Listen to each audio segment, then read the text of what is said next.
الرحمن الرحیم۔ Voice of heart کے تمام سامعین و ناظرین کو میری جانب سے السلام علیکم ورحمۃ اللہ وبرکاتہ۔ محترم سامعین اور ناظرین، آج ہم آپ کو کھانسی کے متعلق کچھ معلومات دیں گے۔ جو سردی بڑھتی ہے تو اسی مناسبت سے کھانسی کے مریضوں کی تعداد بھی بڑھتی جاتی ہے۔ کھانسی کی وجہ کیا ہوتی ہے اور اس کا علاج کیا ہے، اس کے متعلق ہم جو چند نکات آپ کی خدمت میں پیش کرنے والے ہیں، ہم چاہتے ہیں اس سے پہلے آپ کی خدمت میں یہ گزارش کر دیں کہ آپ ہمارے چینل کو اگر آپ نئے آئے ہیں تو پھر کائنڈلی اس کو سبسکرائب کیجئے اور اس کے ساتھ ساتھ جو گھنٹی کا نشان ہے اس کو بھی دبا دیں تاکہ آپ کو ہماری اس طرح کی جو معلوماتی ویڈیوز ہیں وہ بر وقت ان کا نوٹیفیکیشن مل سکے۔ تو ہم آپ کی خدمت میں عرض کر رہے تھے کہ کھانسی کی وجوہات کیا ہیں۔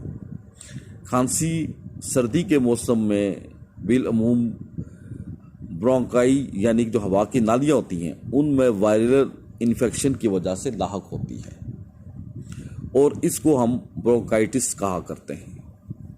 اور جب برونکائٹس یعنی کہ ہوا کی نالیوں میں انفیکشن ہو جاتی ہے تو اس کی وجہ سے انسان کو کھانسی اٹھتی ہے، اور اگر یہ بار بار ہو اور شدت سے ہو تو انسان بہت زیادہ تکلیف اور کوفت محسوس کرتا ہے۔ اس کی ان وجوہات کا علاج بالعموم ڈاکٹرز حضرات اینٹی بایوٹک میڈیسن دے کر کیا کرتے ہیں۔ یہ اپنی جگہ اگرچہ مفید تو ہیں لیکن ان کے سائیڈ ایفیکٹ بھی ہوتے ہیں۔ اس کے ساتھ ساتھ مارکیٹ میں بہت سارے سیرپ بھی اویلیبل ہیں، ایلوپیتھی کے بھی سیرپ ہیں، ہربل والوں کے سیرپ بھی ہیں کھانسی کے، اور ہومیوپیتھی والوں کے۔ ان کی افادیت بھی اپنی جگہ اہمیت کی حامل ہے، لیکن آج جو ہم آپ کو نسخہ بتانے لگے ہیں وہ اتنا شاندار، اتنا بہترین ہے کہ جب آپ اس کے اجزاء کے بارے میں سنیں گے تو آپ خود سمجھ سکیں گے کہ واقعتاً یہ اتنے بہترین اجزاء ہیں کہ ان کا اثر جو کھانسی پر ہوگا اس کا بہتر اثر کوئی بھی نہیں ہو سکتا۔ تو اب ہم بغیر کوئی وقت ضائع کیے آپ کو وہ اجزاء بھی بتائے دیتے ہیں اور ان کے استعمال کا طریقہ بھی۔ تو محترم ناظرین، آپ نے اس کھانسی کے علاج کے لیے ایسے کرنا ہے کہ لمبے سائز کی 3 عدد کھجوریں لے لینی ہے، پھر آپ نے ان میں سے گٹھلی کو نکال لینا ہے اور اس کو اندر سے خالص شہد سے بھر دینا ہے۔ جب تمام کھجوریں شہد سے آپ بھر لیں تو پھر آپ بسم اللہ پڑھ کے ایک ہی کھجور اچھے طریقے سے چبا کر نگل لیں۔ جو ہی آپ تینوں کھجوریں کھا لیں گے اب محسوس کریں گے کہ آپ کی کھانسی کی شدت کم ہونے لگ پڑی ہے۔ اگر آپ اس نسخے کو دن میں 2 دفعہ استعمال کریں یعنی صبح شام اور مزید چند دن تک استعمال کریں تو انشاءاللہ تعالی آپ کی کھانسی مکمل طور پہ شفا یاب ہو جائے گی۔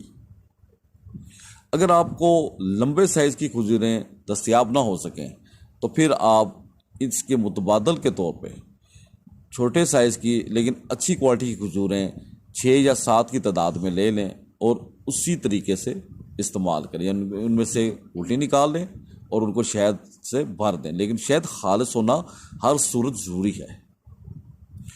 تو لہذا آپ اچھے طریقے سے اندازہ لگا سکتے ہیں کہ یہ نسخہ کس قدر لاجواب ہے، کس قدر بہترین ہے۔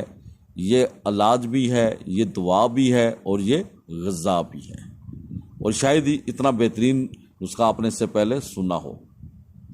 ہمیں امید ہے کہ آپ کو ہماری یہ کاوش پسند آئی ہوگی۔ اگر آپ کو ہماری یہ کاوش پسند آئی ہو تو آپ اس کو لائک بھی کیجئے اور اپنے دوستوں کے ساتھ فیس بک میں اور واٹس ایپ میں ضرور شیئر کیجئے، اور ہمیں اپنی دعاؤں میں ضرور یاد رکھیں۔